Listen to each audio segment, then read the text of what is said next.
방송하는 오늘은 현충일이고요. 내일 6월 7일 날 세 사람의 인사청문회가 이루어지는데 김동연 경제부총리, 다음에 강경화 외교부 장관, 그리고 김희수 헌재 소장에 대한 청문회가 이루어지는데 전반적으로 보면 이 청문회 전국에 있어서 가장 고비가 되는 날일 것 같다는 생각이 들어요. 네, 강경화 후보자 네, 특히. 네. 일단 김동연 후보자부터 짧게 한번 언급하고 넘어가 볼게요. 이분은 뭐 제기되는 의혹들이 너무 재밌어가지고 택시 기사와의 시비로 폭력행위 기소유예 이런 거는 뭐 택시 기사가 처벌받았고 후보자는 징계 받은 적이 없다 뭐 이렇게 해명을 했고요.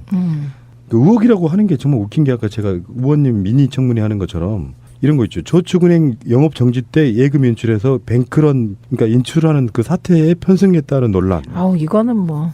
근데 답은 만기가 돌아와서 찾은 거야. 참. 그다음에 이런 것도 있더라고요. 후보자 부인이 2012년에 시어머니에게 8,500만 원을 빌려서 이자 400만 원을 주지 않았다. 그러니까 요게 이제 말하자면 6,500만 원을 그냥 받았다면 증여세 대상이 되는 거죠. 2012년에는 3천만 원이었을걸요. 세금 한도가. 뭐 그런 얘기인데 이건 진짜 빌린 것 같아요. 왜냐하면요. 이거를 정말 증여세 탈루할 목적이면 다르게 했을 것 같아요. 그럼 의원님은 혹시 시어머니 생전에 저희 계세요? 시어머니 돌아가셨어요. 시어머니하고 금전거래 해보신 적 있어요? 아우 저희 시집은 아주 청렴하셔서 예, 청렴하셔. 뭔 말인지 알겠어. 우리 아버지도 청렴하셔가지고요. 아, 네 참. 이런 경우는 좀 애매하긴 해요. 사실은 뭐 증여세라는 게 물론 당연히 내야 되는 거지만 예를 들어 할머니들 이렇게요. 호주머니 안쪽에서 푼푼히 모아두신 돈 같은 거 이렇게 주시면 다 증여세 대상이 될 수도 있는 부분 좀 이거 애매모호한 측면이 없잖아 있고. 이분은 그치, 뭐. 지금 이자도 드렸다고 하시고요. 어쩌면 이런 거 있잖아요. 시어머니가 자기 아들하고 사는 며느리한테 그 뭐 전세 자금이나 뭐 집 사는데 자금을 빌려주고 이자를 받아가는 것도 한국식 정서에는 사실 안 맞지 않습니까? 근데 이자라기보다 제 생각은요. 생활비나 이런 쪽으로 드린다는 개념이었을 거예요. 근데 그게 객관적으로 냉정하게 봤을 때 이자인 거죠. 그러니까 그런 것까지 만약에 털어대면은 지금 우리나라에서 네. 특히 정치인들 최민희 의원, 문재인 대통령 빼고 나머지는 다 걸려 내가 보기에. 저는 사실은 개인적으로 좀 요새 왜 이렇게 바보같이 살았지? 이런 느낌이 좀 스스로에 대해 있어요.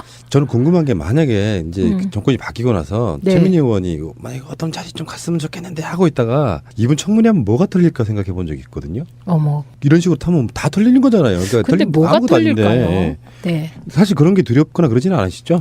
두렵다기보다 이런 건 있어요. 유시민 님이 그 복지부 장관 갈 때 무슨 땅이 있으면서 등록 안 했다 뭐 이런 거 나왔어요. 그게 뭔지 아세요? 선산.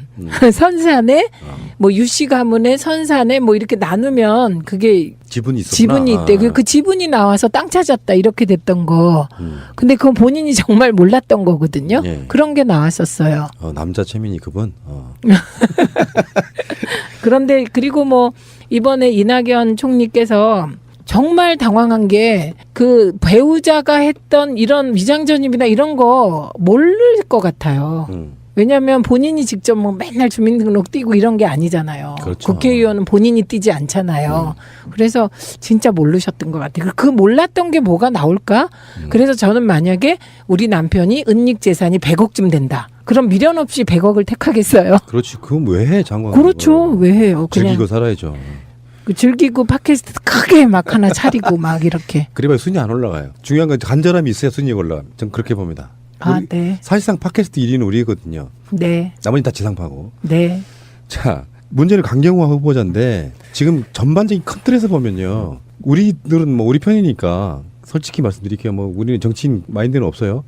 강경화 후보자 크게 문제 안 돼 보이거든요. 제 입장은 그래요. 네. 제기되는 의혹들이라는 게 사실 뭐 속칭 표현하면 약간 짜잘하다고나 할까? 결정적인 하자는 없어 보이는데 정우택 같은 사람들은 결정적인 하자가 있는 것처럼 이야기하고 있어요. 그러니까 김상주 후보자에 대해서도 그렇게 지켜봐 와서 청문회를 딱 까보니 오히려 반전이었는데 아무리 해명해봐야 의혹 해소가 안 된 걸로 이야기를 해버리잖아요. 근데 우리가 그동안까지의 강경화 내정자에 대해선 제가 지난 방송에서 거의 다 방어가 돼요. 근데 추가로 된 부분은 제가 내용을 정확히 파악을 해봐야 되겠다라고 생각한 게 콘도 분양받은 거 있잖아요. 예, 근데 그게 증여세 문제는 아닌 것 같아요. 근데 이걸 곧 파셨더라고요. 그게 시세 차익이 있었나를 제가 몰라서. 이 부분. 그다음에 그 건강보험료는 오히려 저는 이 얘기 들으면서 우리 건강보험료가 되게 허술한가 보다. 예, 국적을 잃는 순간 사실은 자동 삭제돼야 되지 않습니까? 이 부분은. 맞습니다. 그런데 이게 건강보험 저도 지금 내 건강보험이 남편에게 있나? 뭐 이렇게 제가 생각을 하는데 그러니까 한번 등록을 하면 본인은 모를 수 있어요.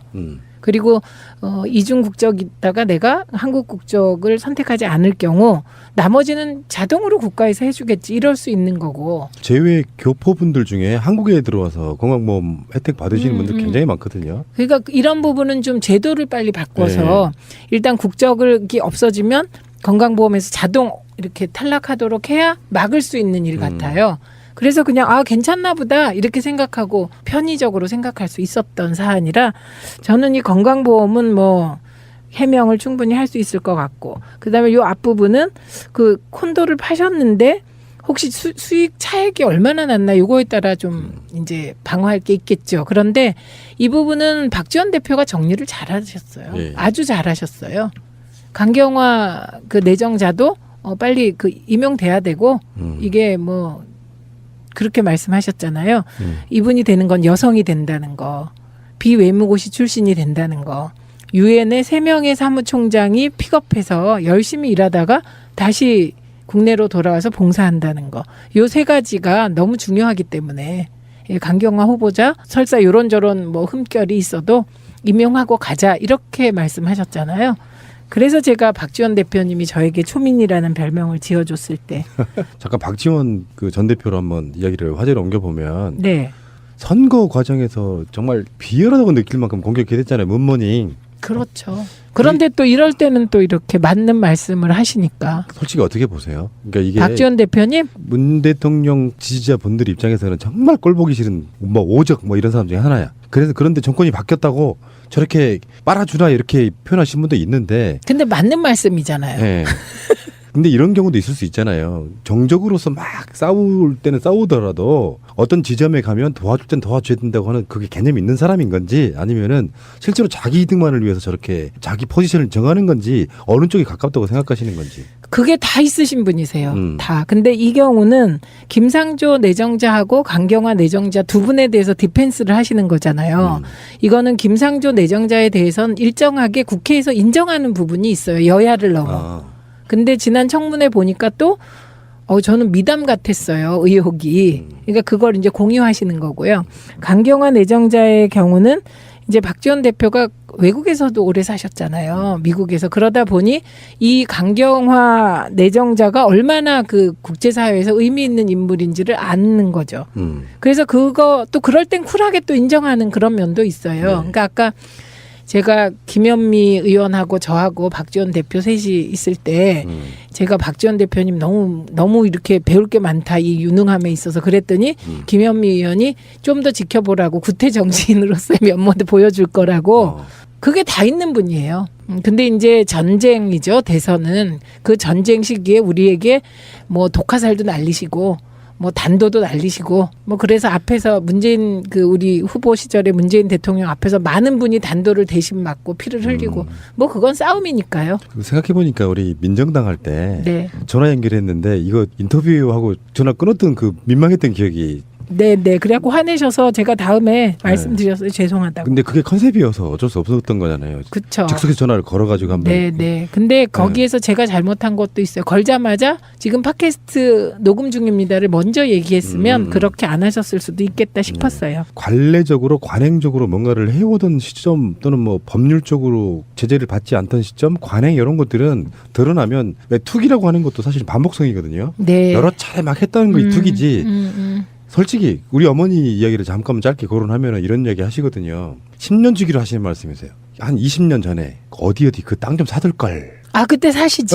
그리고 나서 또 10년 지나고 나서 또 다른 데 이야기하시면서 땅 좀 사줄 걸 하는 게 보통 사람들의 심리고 그래서 차익을 좀 남기고 팔았다. 그걸 투기라고 보긴 좀 어렵지 않습니까? 근데 이제 공직자는 이제 보다 청렴한 기준을 요구하니까 그렇죠. 예. 푸나님한테 어머니가 만약에 그렇게 해서 강남 땅 부자가 됐어도 푸나님이 그 예를 들면 국토교통부 장관 한다고 안 나서면 아무 문제도 안 돼요.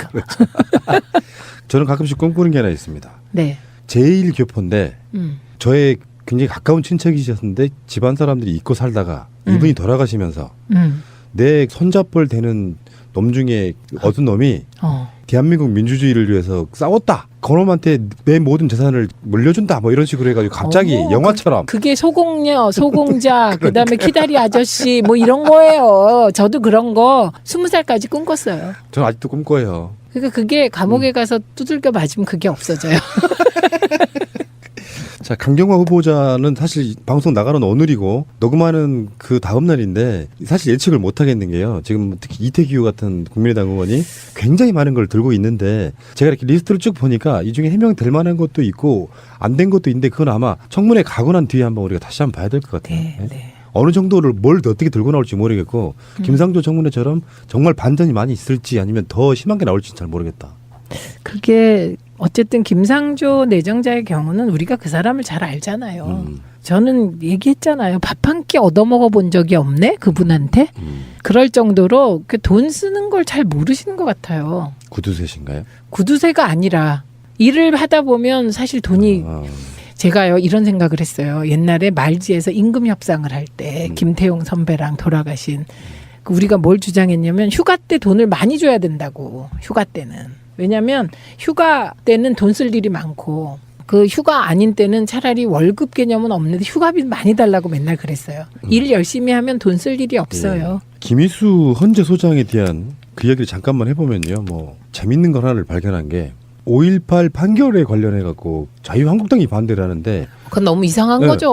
그러니까 문재인 대통령이 헌법 정신에 5.18을 넣겠다고 하는데 그 정신과 김희수 재판관이 5.18 관련한 분들에게 사형 선고한 거나 이런 거는 서로가 맞지 않아서 반대한다. 이게 그게 말이에요. 좀 막걸리 같아요. 더군다나 그게 이제 군대에 있을 때 군 재판관이었을 때 네. 그것도 26살 때 네. 그 선고를 사실 본인이 한 게 아니지 않습니까? 그 저는요 이 부분에 대해서는 네. 제가 어느 토론회에 나가서도 확신을 가지고 얘기해요. 두 가지를. 하나는 그 80년 전두환 군부 정권 상황에 정말 그 법원엔 죄송하지만 판사들의 괴로움을 이해해야 된다는 거예요. 그때는요 우리 학생운동 사범에 대해서는요 얄짤 없었어요. 청와대 등지에서 관계기관 대책회의인가 뭐 어디서 내려오면 그대로 그 판결 다 그냥 두들기기만 한 거잖아요. 그러니까 지금의 시점에서 과거를 예단하면 안 되고요. 재단하면. 그다음에 또 하나는 제가 2012년에 청문회 할 때 이걸 문제 제기한 장본인입니다. 그때 문제 제기했고요. 그다음에 이분이 전두환 님으로부터 포상도 3개나 받아서 그 당시에 그 시기에 전두환 군부로부터 받아서 그것도 문제 제기했어요. 뭘 그렇게 열심히 하셨냐.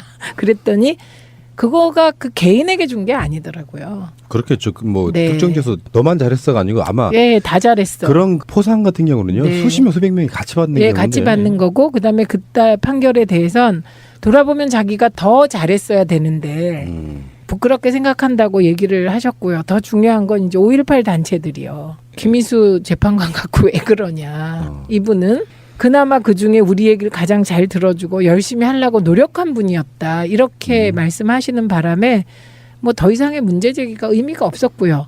그리고 자유한국당이 올라가다 보면 민주정의당이잖아요. 민주정의당이 전두환 그 전 대통령이 만든 당인데 그 당에서 5.18을 가지고 김희수 재판관을 흔드는 예. 것은 전 있을 수 없는 일 같아요. 총기 난사 같은 느낌이잖아요. 네. 막 난사하는 네, 그런 이거는 느낌. 동의해요, 제가. 네.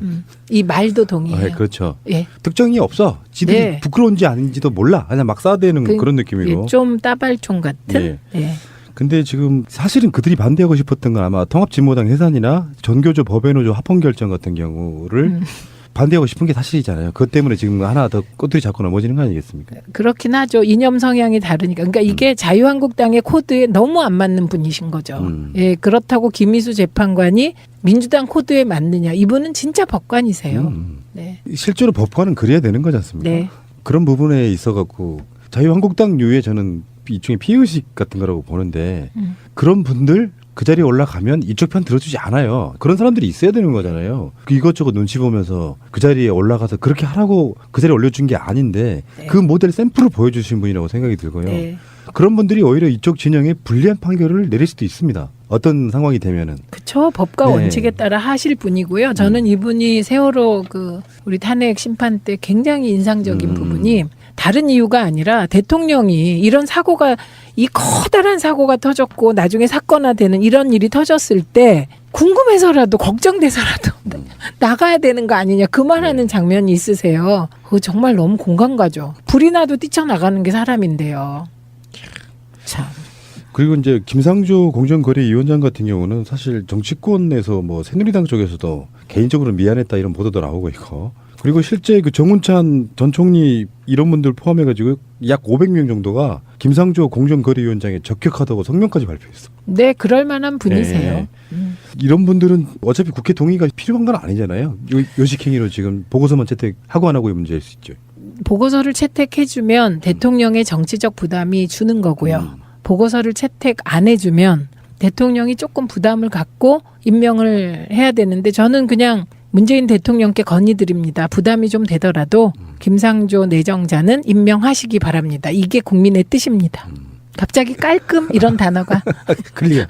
근데 강경화 후보자 같은 경우는 누군가가 타겟팅을 하고 그리고 실제로 청문위원들을 보아하니 그 면면이 정말 그러니까 적폐스러운 분들만 모아져 있고 또 좀 이런 프레임은 이런 건 있잖아요. 이분은 이제 위안부 문제에 굉장히 적극적일 수밖에 없는 네. 태생적인 게 네. 있고 네. 오히려 친일파 정당에 가까운 사람들이 끌어내리려고 한다는 뭐 이런 식의 그런 프레임 어떻게 보십니까? 뭐 그런 프레임은 작동할 거고요. 그리고 추미애 대표가 김상조 내정자에 대해서도 혹시 뒤에서 재벌 등 경제 쪽에서 김상조를 끌어내리려고 한다면 손대라 그렇게 얘기를 했잖아요.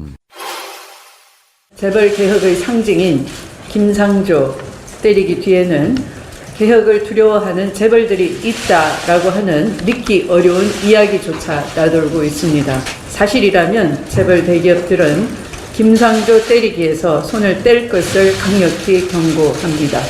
야권 역시 국민이 공감하기 어려운 김상조 때리기를 중단해 주시고 정책 역량과 자질이 검증된지 여부를 판단해 줄 것을 거듭 당부드립니다.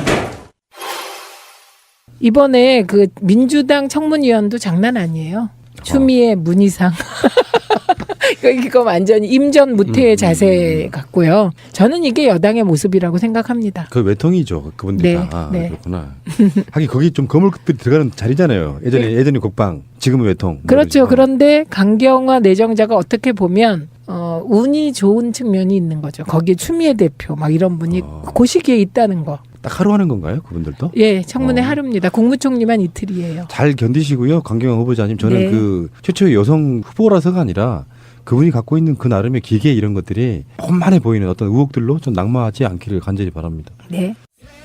자에 대해선 제가 지난 방송에서 거의 다 방어가 돼요. 근데 추가로 된 부분은 제가 내용을 정확히 파악을 해봐야 되겠다라고 생각한 게 콘도 분양받은 거 있잖아요. 예, 근데 그게 증여세 문제는 아닌 것 같아요. 근데 이걸 곧 파셨더라고요.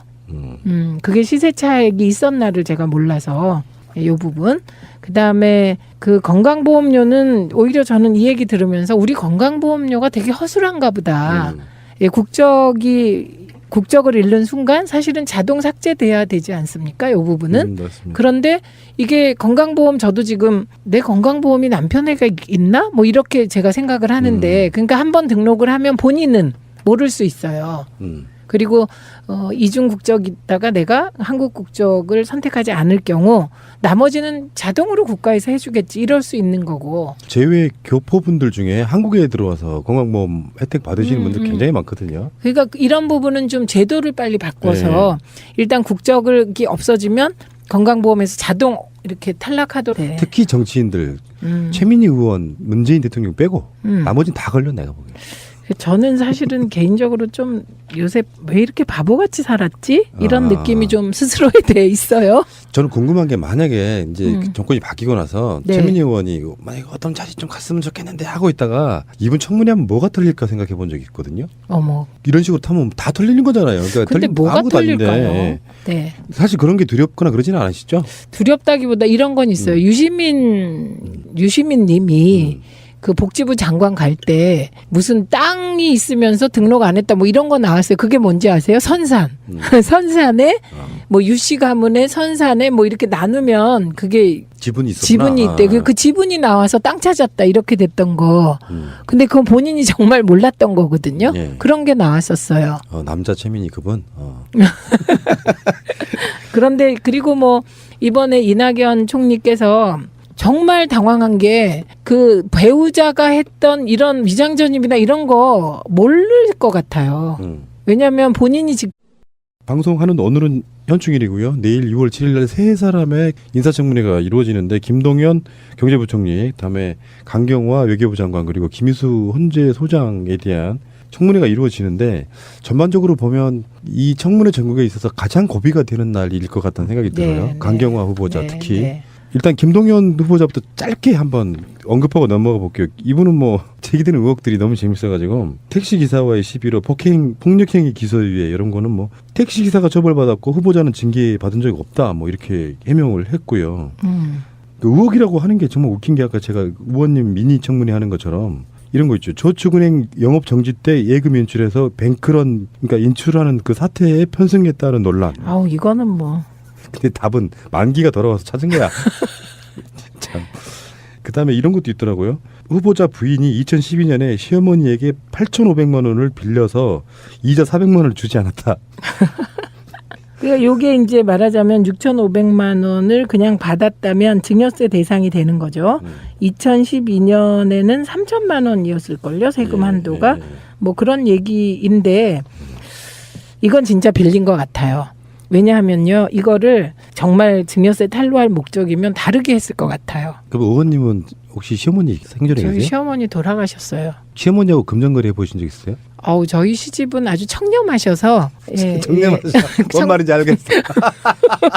우리 아버지도 청렴하셔가지고요. 아, 네 참. 그 이런 경우는 좀 애매하긴 해요. 사실은 뭐 증여세라는 게 물론 당연히 내야 되는 거지만 예를 들어 할머니들 이렇게요. 호주머니 안쪽에서 푼푼히 모아두신 돈 같은 거 이렇게 주시면 다 증여세 대상이 될 수도 있는 부분 좀 이거 애매모호한 측면이 없잖아 있고. 이분은 그치, 뭐. 지금 이자도 드렸다고 하시고요. 어쩌면 이런 거 있잖아요. 시어머니가 자기 아들하고 사는 며느리한테 그 뭐 전세 자금이나 뭐 집 사는데 자금을 빌려주고 이자를 받아가는 것도 한국식 정서에는 사실 안 맞지 않습니까? 근데 이자라기보다 제 생각은요. 생활비나 이런 쪽으로 드린다는 개념이었을 거예요. 근데 그게 객관적으로 냉정하게 봤을 때 이자인 거죠. 그러니까 그런 것까지 만약에 털어대면은 지금 우리나라에서 좀 뭐 맨날 주민등록 띄고 이런 게 아니잖아요. 그렇죠. 국회의원은 본인이 띄지 않잖아요. 그래서 진짜 모르셨던 것 같아요. 그 몰랐던 게 뭐가 나올까? 그래서 저는 만약에 우리 남편이 은닉 재산이 100억쯤 된다. 그럼 미련 없이 100억을 택하겠어요? 그렇지. 그건 왜 해, 장관? 그렇죠. 왜 해요? 그냥 즐기고 살아야죠. 즐기고 팟캐스트 크게 막 하나 차리고 막 이렇게. 그래봐야 순위 안 올라가요. 중요한 건 간절함이 있어야 순위가 올라가요. 전 그렇게 봅니다. 아, 네. 사실상 팟캐스트 1위는 우리거든요. 네. 나머지 다 지상파고. 네. 자, 문제는 강경화 후보자인데 지금 전반적인 큰 틀에서 보면요. 우리들은 뭐 우리 편이니까 솔직히 말씀드릴게요. 뭐 우리는 정치인 마인드는 없어요. 강경화 후보자 크게 문제가 안 돼 보이거든요. 제 입장은 그래요. 네. 제기되는 의혹들이라는 게 사실 뭐 속칭 표현하면 약간 짜잘하다고나 할까?